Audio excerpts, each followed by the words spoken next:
We're in beautiful northern Wisconsin. The leaves are changing, and I'm going to show you probably where you shouldn't fish a jerkbait, or at least where people tell you not to fish a jerkbait, but it catches absolute mondos.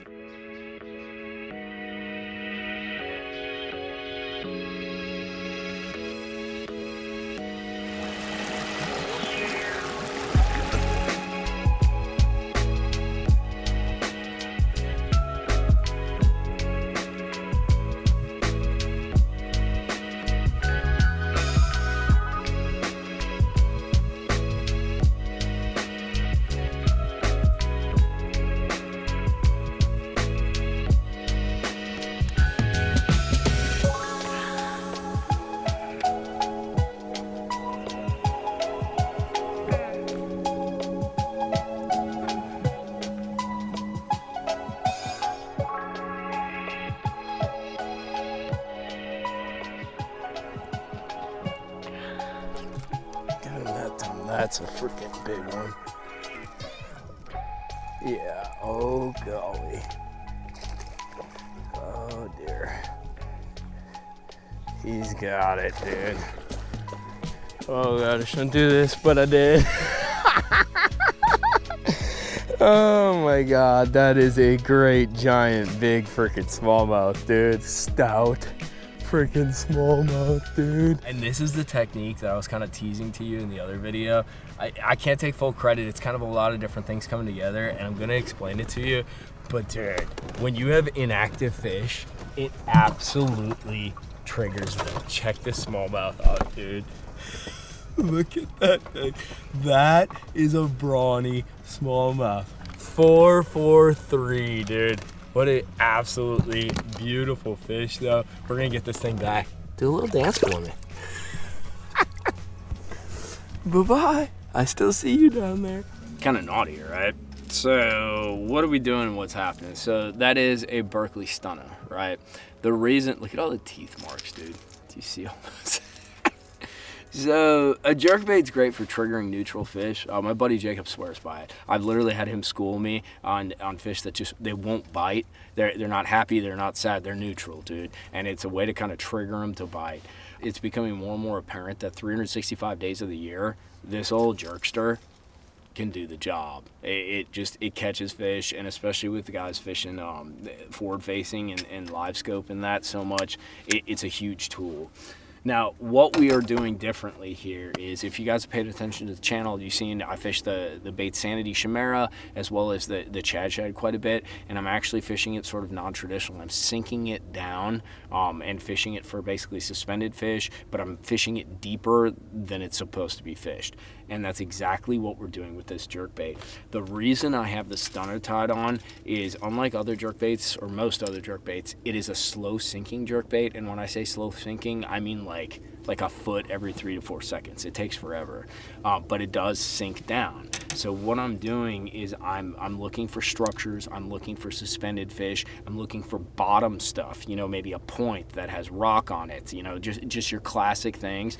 And then I'm sinking this down anywhere from 10 to 25 feet. Yeah, it's ungodly the amount of time it takes to get it down there. But they don't see it. They don't see a jerkbait that deep.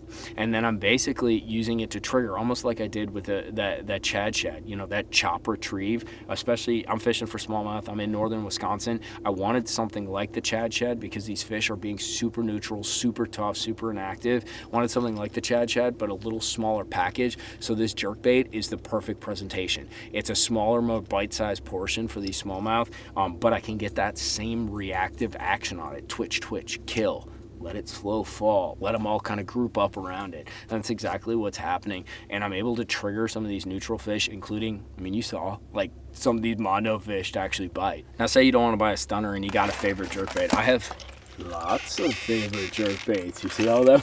So I have a lot of favorite jerkbaits, and most people's favorite jerkbait is a 110. 110, 90% of the time, depending on the water like temperature, it really doesn't sink. So get yourself some of this stuff.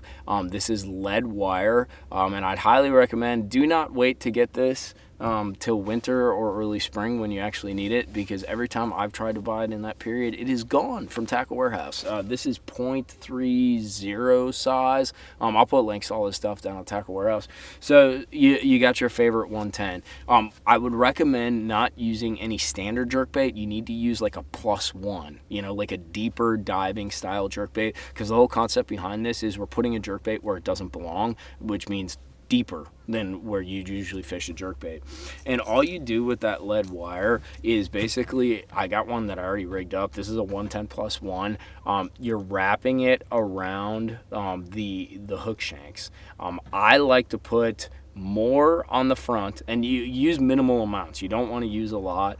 More on the front and a touch on the middle. It gives the bait kind of a nice parallel fall. It still goes like nose down, but one of the important things is these fish are rising to bite this bait. And I don't think it matters whether it's smallmouth, largemouth, or spots. They rise up from where they're at to actually get the bait. And I've had situations where I'll throw it out there, and even in like 20, 25 feet of water, I'll sink it down like 5 feet, and these fish actually come up and eat it. They just jump, like for some reason, they lose their minds. It's sinking down towards them, and they come up and eat it.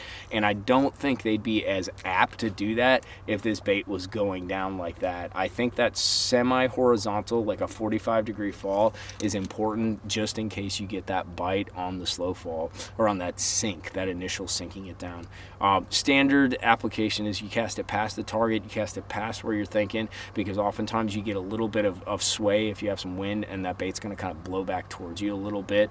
But it's a lot like fishing that Chad Shad. You can do it with basically any jerkbait that you like. Like I said, I just recommend going with a deeper jerkbait. If you're super ballsy, you can run it on 10-pound fluorocarbon. I run it on 12-pound on a 7-foot medium. This is a Halo TI.